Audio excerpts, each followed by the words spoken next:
김건희 동거설에 대해서 지금 윤석열 쪽에서 10명을 바로 고발하는 이런 상황이 벌어졌고요. 어찌됐건 열린 공감 TV가 정말 큰일 해내고 있다고 봐요. 물론 거기에 대해서 비판적인 분도 있습니다. 사생활 까기가 대선에 도움 되느냐 하는 분들도 있는데요. 문제는 윤석열 캠프가 경로하고 움직였다는 이게 가장 중요한 부분인 것 같고요. 다시 말씀드리지만 객관적으로 봤을 때 열린 공감 TV의 보도가 훨씬 더 객관적이잖아요. 누가 봐도 상황이 그렇게 읽히잖아. 근데 그거를 소위 말해서 손바닥으로 하늘을 덮는다.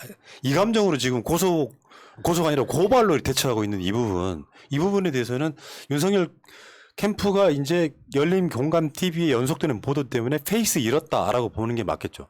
사실은 저기 윤석열 캠프에서 정치적인 판단을 전혀 못했다는 것이 가장 중요한 것 같아요. 이제 물은 거잖아요. 부단히 계속 말씀하셨지만 이거 그냥 웃어 넘기고 그냥 상식적으로 생각하세요 정도 하고 넘어갔으면 뭐 단독을 받기도 그러고 그냥 넘어갈 수도 있는데 뭐 고소고발 하겠다고 하고 받는 순간 지금 계속 기사가 커진 게 있는데 근데 재밌는 것은 지금 윤석열 본인이 고소를 한 게 아니라 뭐 캠프에서 고발을 했다고 하잖아요. 사실은 그러니까 윤석열은 직접 개입하지 않고 한 발 뒤로 빼는 모양새가 그게 이제 사실인지 아닌지 확신을 못 갖는 거나 아니면 사실이 아니라는 걸 알면서도 정치적으로 뭐 아니면 문제를 삼기 위해서 한 것인지는 모르겠는데 그런 게 좀 있는 것 같고요. 그 다음에 그 양재택 검사나 줄리 같은 경우 예를 들면 양재택 검사가 정말 자기가 동거하지 않았으면 무슨 가족 명의의 공동 입장문을 내거나 이렇게 대응하지 않을 것 같아요. 만약에 제가 줄리랑 안 사귀었는데 사귀었다고 하면 저는 스타가드에서 좋아서 기자회견을 자청할지 모르겠지만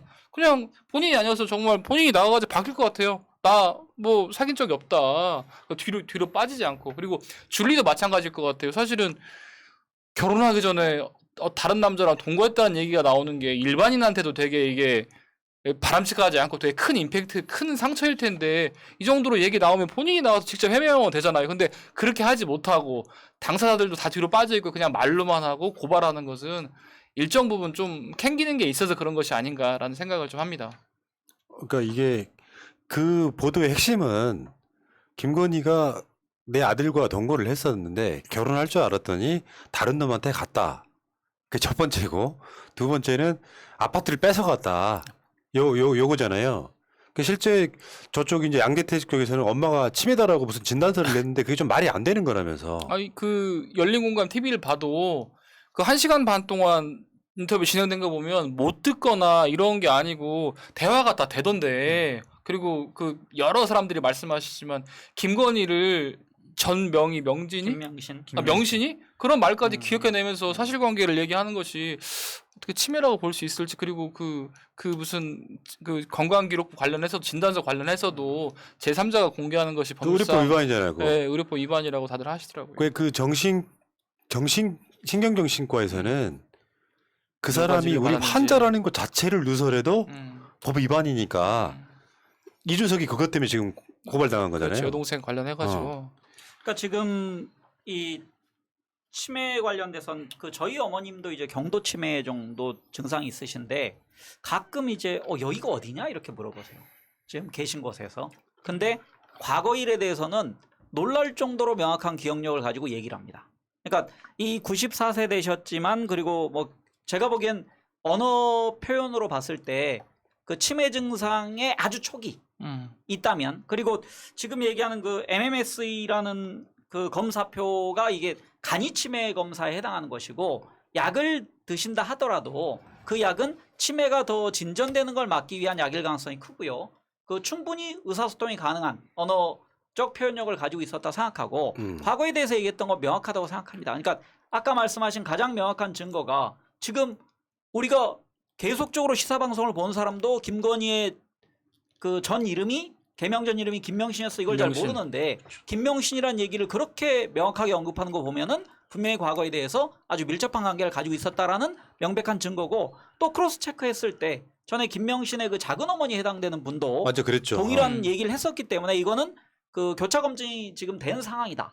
그리고 윤석열 캠프에서는 지금 그 탄핵의 강에 관련돼서도 하나 그 지금 잘못된 대구 가서 발언을 했었고 또 하나는 지금 이 소위 줄리 문제에 관련된 늪에 빠지는 치명적인 지금 맞습니다. 실수를 범한다고 생각합니다. 이거 스스로 늪에 들어간 거라 생각해요. 이 늪은 그 빠져나오기 힘들고 그다음에 그 이게 개인사 문제로 하는데 이게 자연인이면 그냥 개인의 문제고 이거 지나친 취재로 할 수 있는데 대통령의 국가의 대통령이 될 사람의 부인에 대한 검증이잖아요. 그러면은 그 나중에 청와대 들어갔을 때 그 청와대 안에서 비서관도 나중에 배정이 되고 제2부속실에 그 보좌를 받는 기구인데 검증해야죠. 그 또 열린공감 TV에서 보면 양재택 변호사 관련해가지고 어머니께서 그 시점들을 얘기하면서 뭐 부산 인근 어디에 지청장을 있었는데 막 이런 말씀을 하시거든요. 그래서 찾아봤더니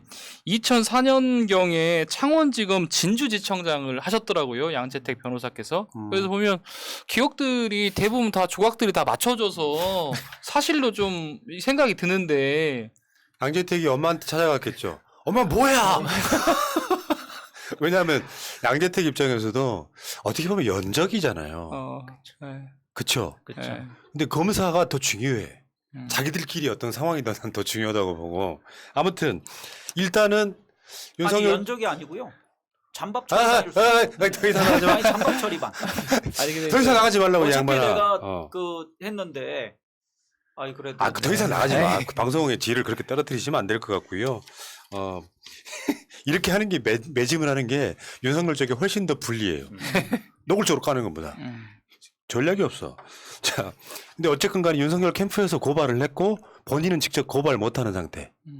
그거는 이제 여러 가지 법률적으로 봤을 때 만약에 이게 뭐 기소가 안 된다거나 법원에서 결국에는 뭐 무혐의가 났을 경우에 오히려 직접 고발하게 되면 리스크가 훨씬 커지고. 그런 위험 부담을 피하기 위한 것 같고 그다음에 주거 침입죄 같은 경우도 이제 뭐 고발한다고 하는데 주거 침입죄하고 명예훼손 두 개가 걸린 거예요? 그렇죠. 근데 이제 주거 침입 같은 경우는 그 TV에서 보면 그 열린공감 TV에서 보면 동의를 받아서 들어가잖아요. 그리고 이제 범죄 목적이 아니면은 뭐 다 주거 침입이 안 되는데 왜 이거를 왜 쟁점화 시키는지 그 부분이 참 좀 아이러니한 것 같아요. 그러니까 이게 이런 부분이 있어요. 줄리라고 하는 그 뭐 엑스파일 이런 것들이 터지기 시작하면서 윤석열이 지금 부인을 공개석상에 내놓지를 못하고 있잖아요. 근데 대선 주자는 언젠가는 부인을 내놔야 돼. 근데 그 사이에 그냥 소문으로만 떠났으면 당당하게 데리고 다닐 수 있는데 지금 여기저기 매체들이 뭐 엑스파일이나 줄리의 뭐 장모님의 막 캐고 있지 않습니까? 근데 이제 뒤가 엄청 캥기는 거야. 어디를 돌아다녀도 캥기는데 이거 자체를 만약에 그대로 두면 고정 이미지화 될까봐 법으로 일단 눌렀는데 결국에는 그게 황 작가님 이야기처럼 이제 고정 이미지화 되는 거죠. 했어가 돼버리는 거예요. 이 늪에서 허무적거리는 거지. 계속 그럴 거라고 아마. 그 윤석열이 얼마 전 그 인터뷰를 한 적이 있어요. 그러면서 김건희 얘기가 나는 정치에 그 입문하는 걸 반대한다. 정치할 거면 나랑 이혼할 생각을 해라. 그 얘기 있었죠. 그 인터뷰는 왜 했을까요? 실은 내가 정치를 선택했기 때문에 내부적으로 나는 김건희와 실질적으로 이혼에 준하는 상태에 있다. 그러므로 김건희에 관련된 문제 가지고 나를 엮지 말아라. 그래서 빠져나오고 싶은 생각에 일단을 비쳤어요. 그러니까 예를 들어서 나 그럼 김건희가 그렇게 문제가 된다면 그리고 뭐 국가에서 제2부속실에 들어가서 뭐 활동을 할 정도로 문제가 된다면 나 이혼할 수도 있다라는데 지금 그 얘기를 못 하는 거죠. 저는 그 인터뷰를 보고 무슨 생각했냐면 이혼 해라. 하고 싶은 심정이. 근데 나 그 얘기를 듣고 무슨 생각했냐면 윤석열은 내가 이 정도로 가정을 파괴하면서까지 나라를 위해서 한번 희생하겠다. 구국의 결단이다. 이거 이런 모습을 지랄하시네요. 보이기 위해서 한 줄 알았는데. 저는 달리 봤어요. 예. 그러니까 김건희와 나를 좀 제발 엮지 말아라. 그러니까 김건희 얘기대로 내가 정치에 들어갔기 때문에 그 사람이 요구하는 게 정치에 들어갈 거면 이혼할 생각해. 그래서 실은 우리 거의 이혼 상태예요라고 그 관계를 좀 끊으려는 그 어쨌든 노무현 대통령님이 보였던 그 손명수 여사에 대한 그 진정성과 정반대되는 나는 원래 별로 애정이 없었어요. 근데 이제 끊을 수 열린공감 TV 관련해가지고 대단한 게 이 영상을 삭제 안 한다는 거잖아요. 게시해놓겠다는 거잖아요. 근데 그것은 그 언론사에서 그만큼 이게 팩트이고 자신이 있다. 혹시라도 팩트가 아닐지라도 대통령이 되려고 하는 사람, 대통령 부인이 되려고 하는 사람들에 대해서는 철저한 검증이 필요한 어떤 공익성이 있다는 자신감이 있기 때문에 아예 그냥 확정 안 하겠다. 문제 삼으려면 삼아봐라. 끝까지 가겠다. 이런 스탠스를 취하는 것 그러니까 같습니다. 이게 전략적으로 멍청한 짓이라니까요. 왜냐하면 성렬이가요? 어차피 뒷말은 나오게 돼 있어. 그들을 그냥 한낱 유튜버로 그냥 몰아 넣으면 되는데 그렇죠. 이게 맞상대를 함으로써 이제 이 서로가 체급이 동급으로 되고 같아지기 시작한 거예요. 근데 놀라운 거는 지금도 지상파들은 이걸 보도를 안 해. 그게 이제 언론사들의 특성이기도 하죠. 저쪽이 단독인데 이걸 물기도 그렇고 안 물기도 그렇고 애매한 거야. 야, 니들 뭐 했냐? 다른 일개 유튜브에 있는 언론사가 하나 이걸 취재를 했는데 왜 니들은 이건 뭐 했냐는 소리 들을까 봐서라도 그냥 묵부답인 것 때문에 제가 어저께 우리 같은 방송도 이거를 확대 재생산 시켜야 된다고 생각하는데 어제 열린공감TV의 그 핵심은 그거였죠. 등기부등본. 이 등기부등본이요. 양재택 모친이 거주지에서 이게 해지되는 게 2006년 1월 23일인데 바로 그날 아크로비스타 306호 등기부등본이 소유권이 바뀌어요. 김명신으로. 이게 그러면 그 할머니 94세 할머니의 증언은 정확한 거잖아. 근데 저거를 보면 자기가 저당권을 해지했잖아요. 그러면 은행 빚을 갚았다는 얘기거든요. 그 원래 남양주에 살던 집에 빚이 있었는데 빚을 갚았다는 거잖아요. 그러면 어디선가 돈이 들어왔다는 것이고, 그리고 김건희는 아파트를 샀으니까 어디선가 돈을 받았다는 것인데, 그럼 예를 들면 그 양재택 검사의 부모가 예를 들면 빚도 갚고 그 또 남은 돈이 있어서 김건희를 도와줬다 뭐 이렇게 유추해 볼 수 있는데, 그럼 그 돈은 어디서 나왔을까라고 생각해 보면 뭐 이렇게 이제 어디선가 뭐 들어왔겠죠. 근데 이제 날짜가 공교롭게 겹치잖아요. 겹치니까 돈이 들어온 건 맞겠다. 근데 양재택 검사의 엄마도 돈이 들어왔고 김건희도 돈이 들어왔고, 그러면 김건희의 돈은 어디서 들어온 것이냐 이런 생각을 좀 하게 되죠. 일단 그러니까 그 할머니의 증언이 아파트 뺏겼다는 거잖아요. 그렇죠. 자기 손주. 근데 그게 맥락상 다 이해가 되잖아요. 맥락상 돈에 이분은 이렇게 치매기가 있을 수는 있는데 그 치매기를 지금 문재인 케어의 도움으로 약을 먹게 되면 연장시켜주는 약이 있어요. 그거 정부가 지금 그거 지급해주거든요. 치매센터 가면은 그걸로 이제 상당 부분 기억이 지금 사라지지 않고 있는 그 어르신이라고 보면 될 것 같습니다. 공교롭게도 날짜가 딱 맞으니까 그것도 참 공교로워요. 누가 그랬죠? 뭐 이제 우연히 겹치면 필연이라고. 그럴 수 있죠.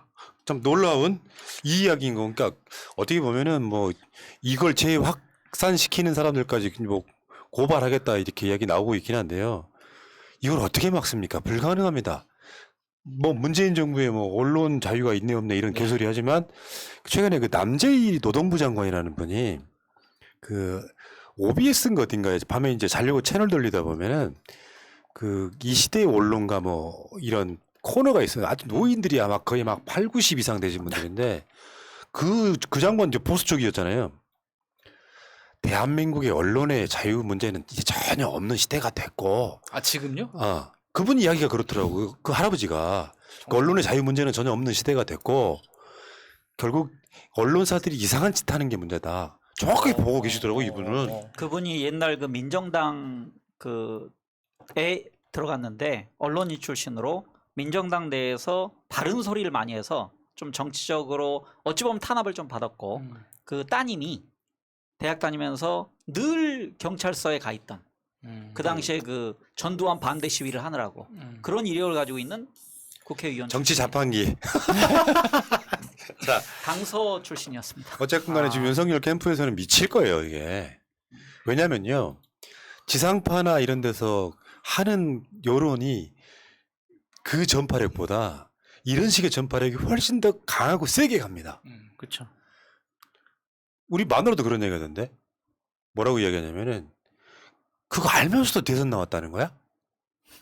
안 찔렸을까? 이런 이야기 하더라고. 그러니까 그 학교 엄마들 사이에 그런 식의 이야기가 계속 퍼지고 있는 거예요. 결국 지는 거죠, 윤석열이. 자, 일단 알겠습니다. 열린 공감TV 힘내주시기 바라겠습니다. 연대하겠습니다.